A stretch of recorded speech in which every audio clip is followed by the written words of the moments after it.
경제 상황에 암울함이 짙어지고 있습니다. 아직 4년이나 남았네요.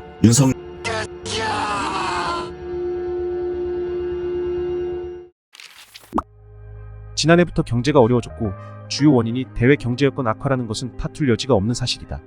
그러나 윤석열 정부가 물가 안정과 자영업자 소상공인 지원 등 민생 안정을 위해 최선을 다했다는 건 사실이 아니다. 무엇을 했으며 어떤 성과를 냈는지 확인할 수 있는 데이터가 없다. 대한민국 1호 영업사원으로 뛰어 수출과 해외 수주를 확대했다는 건 한마디로 헛소리다. 경상수지가 사상 최대 적자를 기록한 것이 오로지 윤석열 정부의 잘못은 아니지만 대통령은 문제를 해결한 게 아니라 더 심각하게 만들었다. 말만 있고 실제의 노력과 성과는 전혀 없다는 말입니다. 주머니는 비어가는데 빈 말만 가득한 헛소리가 일상이 되었습니다. 최근 경상수지 적자의 주요 원인은 중국 수출 부진이다. 윤석열 대통령이 취임한 작년 5월 한중 수교 이후 처음으로 대중 경상수지가 적자를 냈다.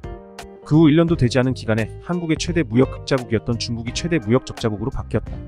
그런데도 대통령은 그 사실을 모른 척하고 친윤 언론은 보도를 하지 않는다. 대통령과 정부가 아무 실익 없이 탈중국을 외치며 미국의 중국 봉쇄 정책에 끼어든 결과라는 지적은 들은 척도 하지 않는다. 그러니 무슨 대책을 내놓겠는가? 윤 정부의 탈중국 기조는 무엇을 위한 것인지는 모르겠지만 탈중국 슬로건이 먹힐 만한 타깃층은 있습니다. 바로 20대 남자. 몇 년 전부터 20대 커뮤니티를 중심으로 중국 혐오 선동이 있었고 이게 먹혀들어서 지금은 만연해졌죠. 어떤 세력이 무슨 큰 그림을 그리며 그런 작업을 했는지는 모르겠지만 이번 정부 들어 탈중국을 외친 결과는 중국이 최대 무역 적자국이 되었고 한국 경제는 휘청거리게 되었습니다. 윤석열 대통령은 나라 안팎에서 조롱받고 있다. 아무 이유도 없이 굴종적인 태도로 임했던 한일 정상회담, 블랙핑크 만찬 공연 보고 누락을 이유로 미국 국빈 방문을 앞두고 외교안보팀을 폭파한 1등으로 1층에 있던 국정수행 지지율이 지하로 내려가는 중이다. 그런데 나는 그를 조롱하지 못하겠다. 윤석열 대통령은 우스운 사람이 아니라 무서운 사람이다.